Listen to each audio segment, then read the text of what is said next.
Nós saudamos a todos os que estão conectados conosco nos Manaíns e também reunidos nas nossas igrejas em escola bíblica dominical.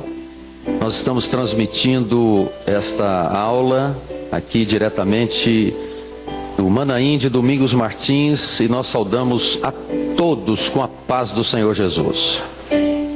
O assunto desta escola bíblica dominical e dessa aula é Laodiceia, a igreja morna. E eu vou convidar os irmãos a abrirem as suas Bíblias no livro de Apocalipse, capítulo 3. O texto da carta é do verso 14 até o verso 22, mas nós vamos ler os versos 17 e 18 desta carta. Apocalipse, capítulo 3, versos 17 e 18. Convido a todos, onde estiverem, nós vamos fazer essa leitura em conjunto. Vamos ler em voz alta Apocalipse 3, 17 e 18. Comigo. Como dizes, rico sou e estou enriquecido e de nada tenho falta, e não sabes que és um desgraçado e miserável e pobre e cego e nu. Aconselho-te que de mim compres ouro provado no fogo, para que te enriqueças, e vestes brancas, para que te vistas, e não apareça a vergonha da tua nudez, e que unja os olhos com colírio, para que vejas. Amém. Que o Senhor abençoe essa palavra lida. O nosso assunto, como dissemos, meus irmãos, fala a respeito da última carta escrita nesse capítulo 3, completando as 7 cartas escritas no livro do Apocalipse. Então nós vamos voltar aqui recapitulando esse quadro, aqui no quadro que apresenta as 7 igrejas: Éfeso, Esmirna, Pérgamo, Tiatira, Sardes, Filadélfia e Laodiceia, em comparação com as 7 parábolas do reino, que estão em Mateus capítulo 13. Semeador, trigo e joio, grão de mostarda, fermento, tesouro escondido, pérola e por último a rede. Nós sabemos que há uma correlação entre as cartas do Apocalipse e as parábolas do reino. E há uma outra referência também, que está em Isaías capítulo 11, versículo 2, onde a aplicação do Espírito Santo em cada fase, em cada igreja, ela se apresenta dessa forma que está aqui. Querem ler comigo? Vamos ler todos juntos. Espírito do Senhor, espírito de sabedoria, inteligência, conselho, fortaleza, conhecimento e temor. Nós vamos focar o nosso estudo aqui, em Laodiceia. Então, qual é a parábola? A rede. Qual é o espírito que opera, a ênfase da operação do Espírito Santo nesse momento profético que estamos? Temor do Senhor. Então, o temor do Senhor é o princípio da obra, né? O princípio da sabedoria. Então, é a última operação, é a última igreja, é o último momento que nós estamos vivendo. É a igreja que vai ser arrebatada. E a igreja de Laodiceia. Nós vamos fazer uma conexão rápida com essa penúltima igreja. Qual é a penúltima igreja? Filadélfia. Amor fraternal significa Filadélfia. Qual é o espírito que opera na igreja de Filadélfia? Conhecimento ou discernimento. Por quê? Porque houve uma coisa maravilhosa na parábola da rede. Na parábola anterior, aqui em Sardes, Lutero descobre o tesouro. Qual é o tesouro? O tesouro está aqui, olha. A palavra. Quando ele abre a palavra, abriu o tesouro, quem ele encontra? A pérola. quem é a pérola? Quem é a pérola? Jesus é a pérola. Então aqui está. A pérola foi discernida no meio do tesouro, descoberta não pela cultura de Lutero, de Calvino e outros estudiosos da época da Reforma, mas pela revelação, pelo discernimento que eles tiveram ao abrirem o tesouro, tá certo? Então, esse período de Filadélfia, nós podemos observar muitas coisas lindas nesse período. Por exemplo, as portas abertas para o Evangelho. Por que as portas estavam abertas? O texto diz, vocês podem observar aí na carta de Filadélfia, que diz assim: eis que ponho diante de ti uma porta aberta, ninguém pode fechar. Por quê? Porque é o Espírito Santo que abriu essa porta. Louvado seja o nome do Senhor. Como que ele abriu? É que houve o derramar do Espírito Santo, uma ênfase. O Espírito Santo está conosco desde o dia de Pentecostes, como foi dito aqui na aula anterior, e ele permanecerá conosco até o dia do arrebatamento. O Espírito Santo nos conduzirá nos braços do Senhor Jesus. Mas no período de Filadélfia houve uma intensidade, é aquela chuva serôdia que rega a terra, é o preparo da igreja para os últimos dias, e o texto diz assim, que haveria de nos preparar para um período difícil que haveria de vir, exatamente o período de Laodiceia. Então as portas abertas, o fogo do Espírito Santo sendo derramado para que a igreja fosse batizada novamente, saísse novamente com essas portas abertas para o mundo, e uma ênfase maior no derramamento do Espírito Santo, uma ênfase maior para esse momento final, o momento de trevas que haveria de vir sobre o mundo. E tem uma advertência já em Filadélfia, diz assim: eis que eu venho sem demora, já anunciando o período do fim, é o período do breve que a igreja vive. Mas é interessante que em Filadélfia ele diz: eu venho sem demora, guarda o que tens, para que ninguém tome a tua coroa.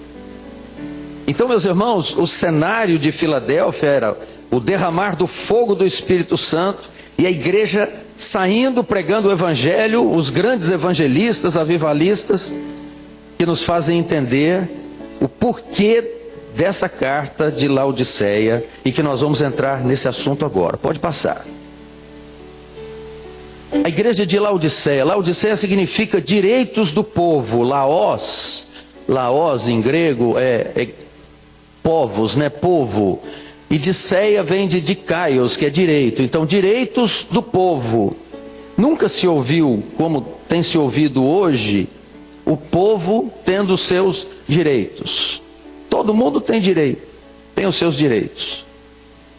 O direito sobre isso, direito sobre aquilo, assédio sobre isso, assédio moral e tantas coisas que nós estamos cercados pelo direito do povo, a voz do povo, e tantas coisas que estão aí mostrando que a igreja dessa última hora precisa viver no temor do Senhor. O temor do Senhor é o princípio da sabedoria. Nós só nos renovaremos na presença do Espírito debaixo desse temor do Senhor. Agora, o Senhor, nessa carta, ele se apresenta de uma maneira muito interessante. Eu convido os irmãos para abrirem a Bíblia. Vamos no início da carta, lá no verso 14. Vamos ler comigo. E ao anjo da igreja que está em Laodiceia, escreve. Olha como o Senhor Jesus, ele se apresenta com o seu título glorioso. Então pode passar o próximo slide que nós vamos ver. Olha o título glorioso do Senhor Jesus, leiam na Bíblia. Isso diz o Amém. Mas ao mesmo tempo que ele diz, eu sou o Amém, isso diz o Amém. Como é que ele continua? A testemunha fiel e verdadeira. O que mais? O princípio da criação de Deus. Então ele é o Amém, ele é o último, ele é o ômega, mas ele também é o princípio. Ele se apresenta como sendo o alfa e o ômega. Eu sou o princípio e o fim. Eu estive morto, mas eis que estou vivo pelos séculos dos séculos. É esse Deus que está falando conosco, o Senhor Jesus Cristo, nosso Salvador. Então ele se apresenta como o Amém, ou seja, a igreja está vivendo os últimos momentos. Ela recebe aquele reflexo todo, toda a bênção de Filadélfia, o fogo do Espírito, as portas abertas, e agora ela tem que preservar essa bênção no seu coração. Então Jesus se apresenta de forma gloriosa dizendo: eu sou o último, mas eu sou o primeiro também, porque ele é o princípio. No princípio era o verbo estava com Deus, o verbo era Deus, ele estava no princípio com Deus, diz lá o apóstolo João no capítulo 1. Todas as coisas foram feitas por ele, e sem ele nada do que foi feito se fez. Então ele se apresenta como o autor da salvação, aquele que a salvação não se perdeu ao longo da história da igreja. A salvação está viva, a sua palavra é viva. Ele está dizendo: eu sou o mesmo ontem, hoje e serei eternamente. Esse é o Deus que nós confiamos. Agora ele se apresenta no momento de Laodiceia, que é de direitos do povo. Ele se apresenta como a testemunha fiel e verdadeira. Por quê, meus irmãos? Porque o ambiente não seria de fidelidade, nem de verdade. Por isso que ele renova essa posição com o seu título glorioso: eu sou fiel e verdadeiro, no meio de um povo infiel e que não ama a verdade. Então essa é a primeira advertência do Senhor quando ele se apresenta à igreja dos últimos dias. Só para situar os irmãos, quem é essa igreja dos últimos dias? Nós aqui, os irmãos que estão conectados conosco, os manaíns, as igrejas, nós somos essa igreja dos últimos dias. O ambiente espiritual, o ambiente religioso, podemos dizer, está vivendo este momento. E o Senhor se apresenta dessa forma, com essa advertência, logo no princípio. Muito bem.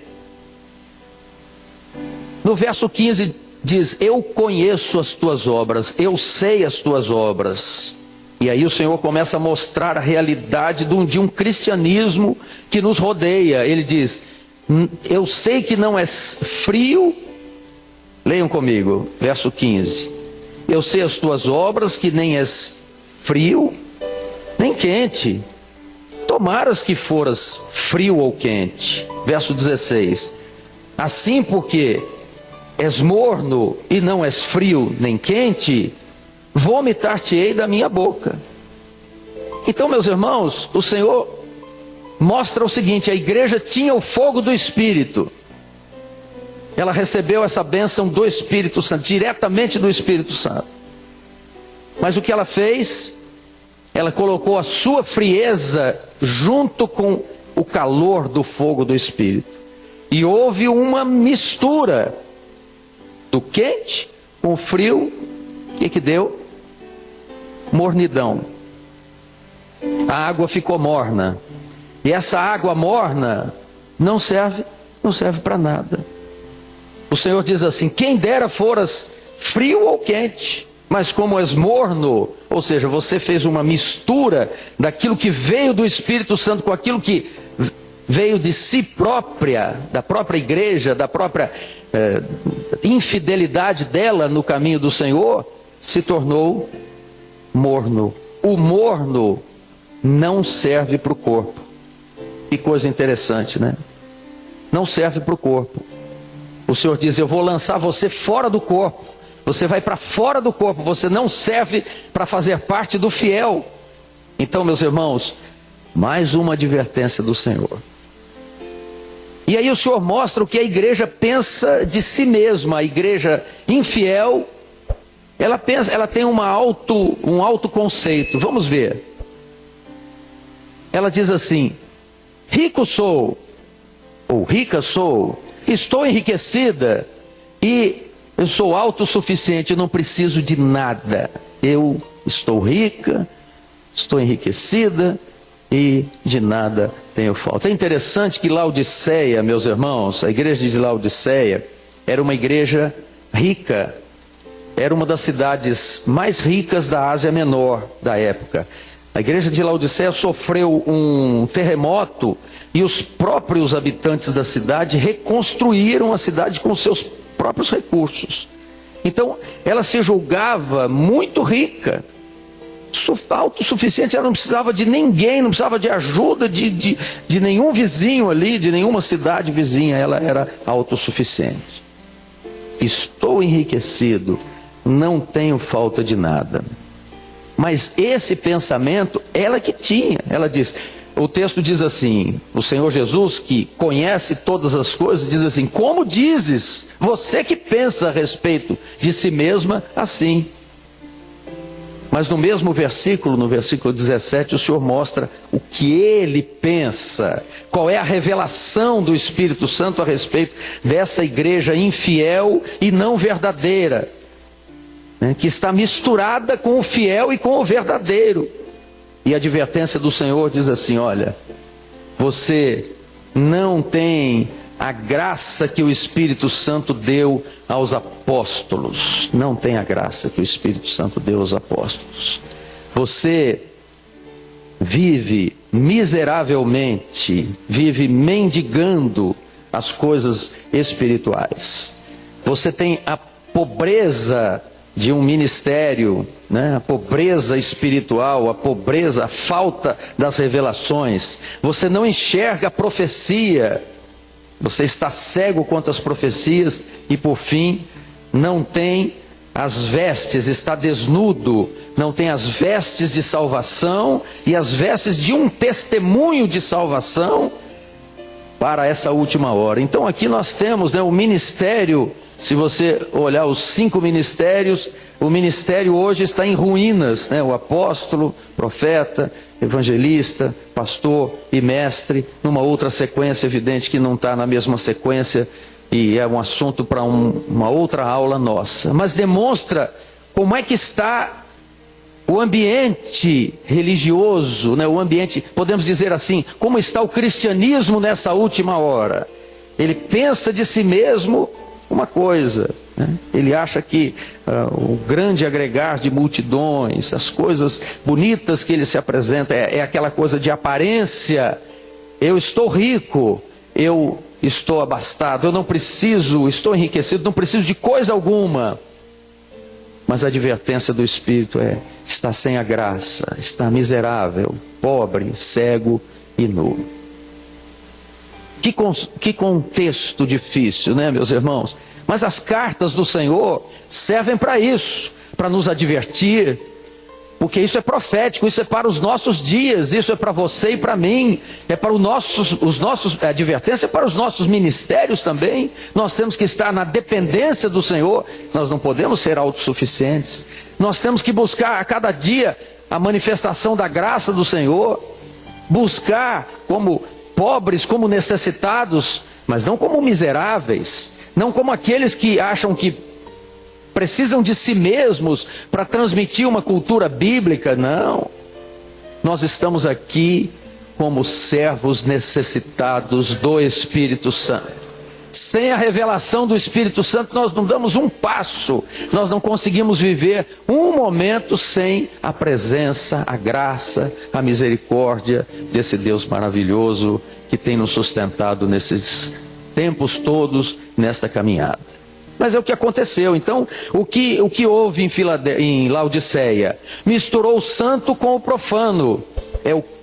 O fogo do Espírito que ela recebeu do Senhor com aquilo que veio do seu próprio coração. O que vem do coração do homem é desesperadamente corrupto, sempre assim. Então, frio com quente gerou o morno, e o Senhor conhece as nossas obras. Ele conhece o nosso coração, Ele conhece o coração de cada um nesta hora. Eu me lembro de um texto em Ezequiel que fala exatamente sobre esse gesto de misericórdia do Senhor como pastor de ovelhas. No capítulo 34, ele diz assim: a perdida buscarei, são os necessitados como nós somos, né? A desgarrada tornarei a trazer, a quebrada eu ligarei, a enferma eu curarei. Mas aí ele fala da autossuficiente, né? A gorda e a forte, essa eu destruirei. Por quê? Porque é a pessoa que não precisa do Senhor. Não, estou bem, eu tenho a minha cultura bíblica, eu tenho a minha teologia, eu tenho a minha cultura natural. Eu.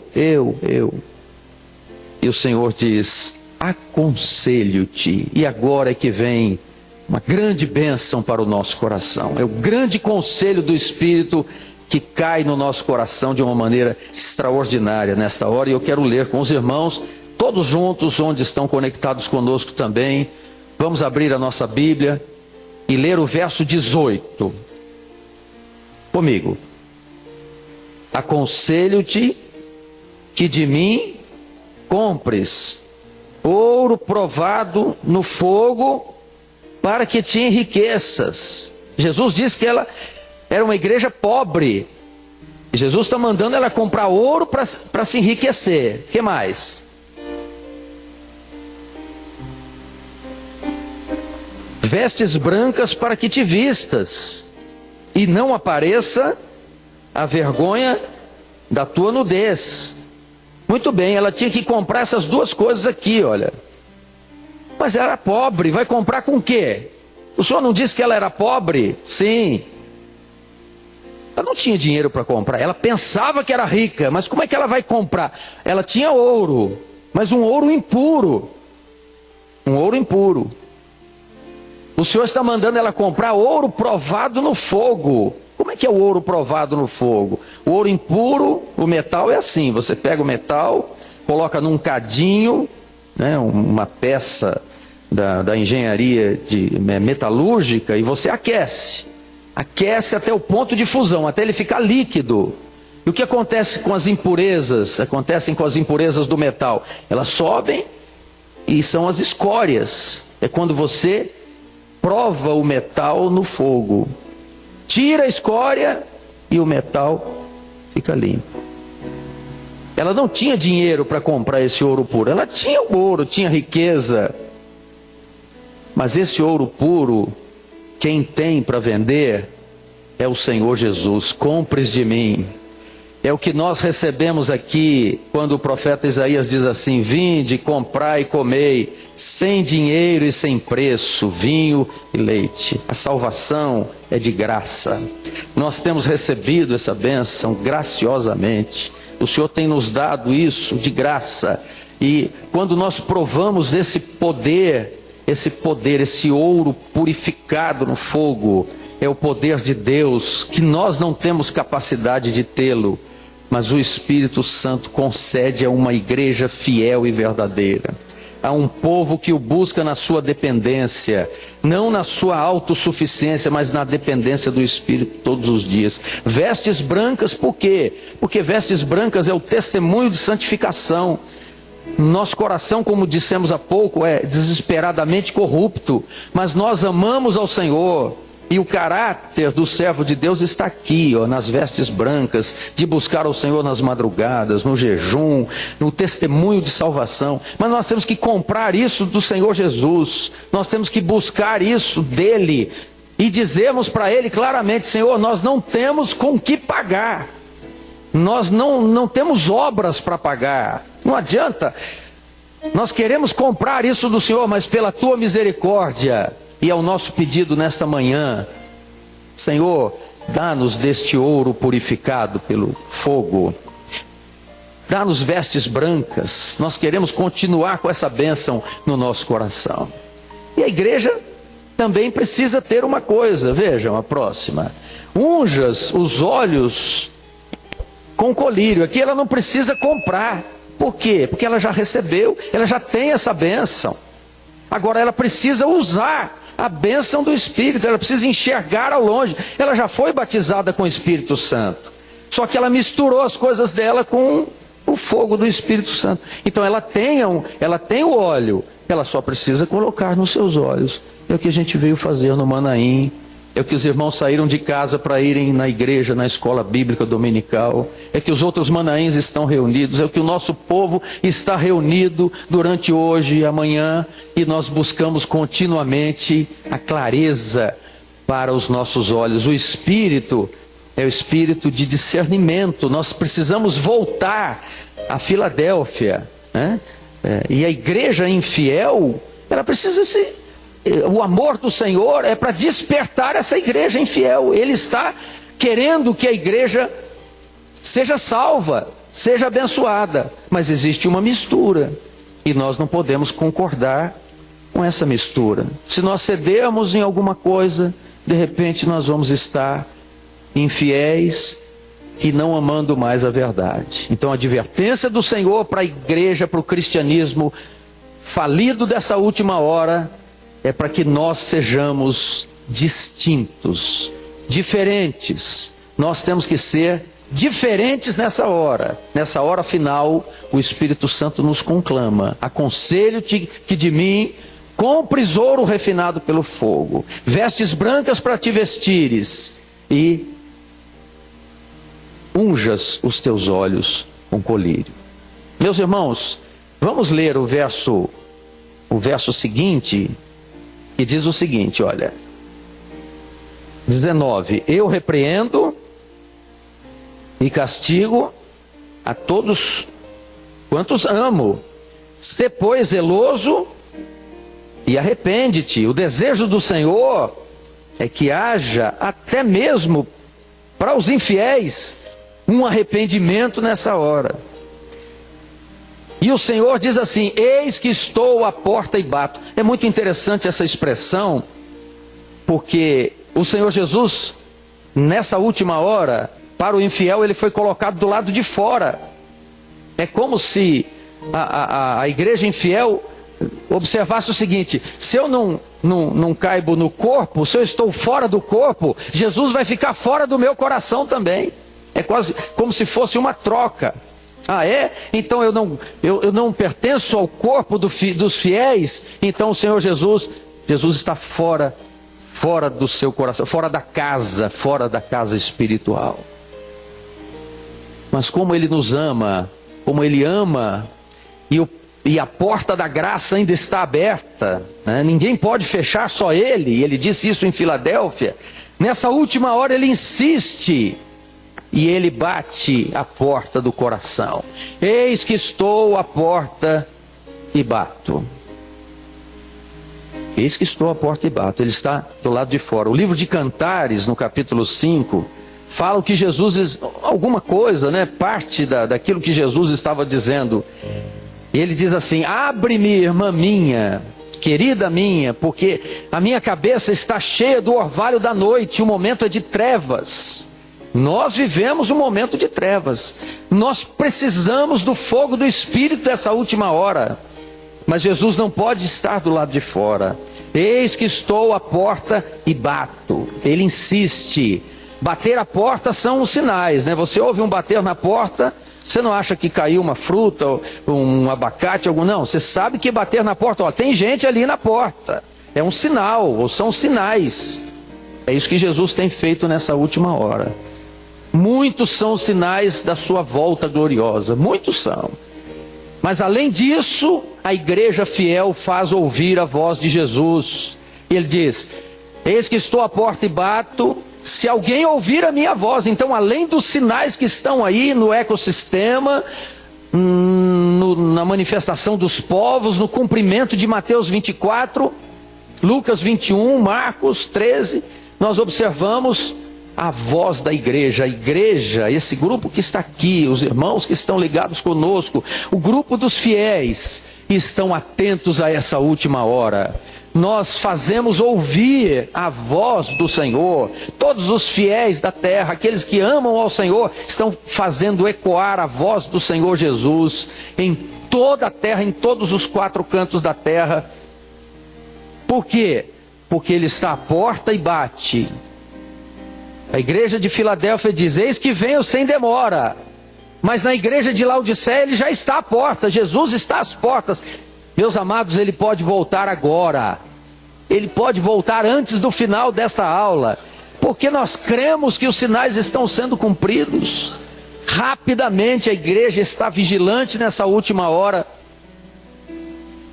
E ele faz o convite, se alguém, porque a salvação é individual, ele não faz, se algum grupo, não, ele fala, se alguém, se você, se eu abrirmos a porta, ele vai entrar. Ele diz, eu entrarei e cearei com ele. Nós estamos vivendo nesses momentos aqui a presença do Senhor. Ele está ceando conosco, ele visita o nosso coração. Nós estamos ainda limitados a esse corpo carnal, a esse tempo, né, humano, o tempo do homem, o tempo Cronos. Mas nós já somos visitados pelo Senhor. Todos os momentos que buscamos, clamamos pelo sangue de Jesus, oramos ao Senhor, Ele nos visita, Ele ceia conosco aqui neste lugar. Mas tem uma promessa, e a promessa diz assim, e Ele ceará comigo. Eu cearei com Ele, e Ele ceará comigo. Ou seja, nós entraremos nas bodas do Cordeiro, e cearemos com Jesus, e passaremos toda a eternidade com o Senhor. Então, meus irmãos, essa é uma hora de despertamento. É hora de nós estarmos com a nossa candeia acesa. Eu não posso perder o rumo da porta. Eu sei que a porta da graça está aberta, mas ela vai se fechar. Ela vai se fechar. Quando o noivo entrar, ele vai olhar, quem tiver a candeia acesa e reconhecer os nossos rostos, ele vai dizer, vinde benditos de meu Pai. Mas se nós estivermos com a nossa candeia apagada, ele vai dizer, a porta já se fechou, não vos conheço, apartai-vos, e a palavra é muito dura, é uma palavra de juízo, apartai-vos de mim para o fogo eterno, preparado para o adversário e os seus anjos. Então não é hora de nós dormirmos, nos acomodarmos na mornidão espiritual, não é hora da frieza espiritual, daquilo que provém do nosso coração, dos nossos achômetros, né? Dos nossos pensamentos, da nossa cultura, aquilo que bate com aquilo que é do Espírito Santo, não. Aquilo que é do Espírito Santo é o fogo que vem do alto, que aniquila qualquer razão, qualquer mentalidade humana, aquilo que se opõe àquilo que é do Espírito. Vamos deixar o fogo do Espírito encher, transbordar na nossa candeia esse óleo e iluminar as trevas que estão aí. O mundo está posto no maligno, a Bíblia diz isso. E se cada um de nós aqui for uma candeia acesa, no meio do povo de Israel havia trevas, no meio do povo do Egito havia trevas, mas no meio do povo de Israel havia luz. E nós estamos vivendo essa praga da última hora, mas nós temos luz na nossa casa, luz na nossa candeia. Jesus está dentro da nossa casa, Ele está ceando conosco. É isso que nós queremos, é o apelo dessa última hora. É o conselho do Senhor, é a insistência dele batendo a nossa porta. Ah, meus irmãos, nós não podemos resistir. Nós temos que abrir a porta, deixar ele entrar, deixar ele governar a nossa vida, a nossa mente em todos os momentos. E por fim, o texto diz assim, né? Ao que vencer, concederei que se assente comigo no meu trono, assim como eu venci e me assentei no meu trono. Eu fico imaginando, eu estava conversando ontem com alguns companheiros, nós vamos sentar no mesmo trono que Jesus sentou. Nós como vencedores vamos estar presentes ao lado da Trindade, da glória excelsa, com os salvos que já partiram em Cristo. Mas nós vivemos essa última hora. No livro do Apocalipse diz, aquele que é justo, justifique-se ainda.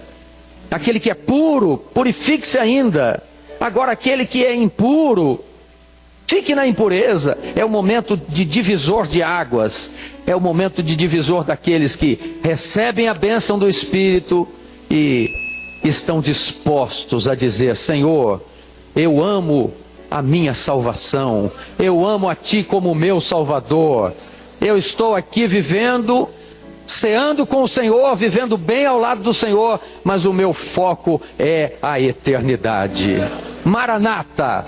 Ora vem, Senhor Jesus. Quem tem sede, diz a palavra, vem a mim e beba. Se alguém tem sede, vem a mim e beba, disse Jesus. Essa é a última hora, hora da candeia acesa, não dos meus direitos, mas dos direitos do Senhor. Deixe o Senhor governar a sua vida, Ele vai ser glorificado. Vamos ficar em pé, vamos cantar um louvor de adoração ao nome do Senhor.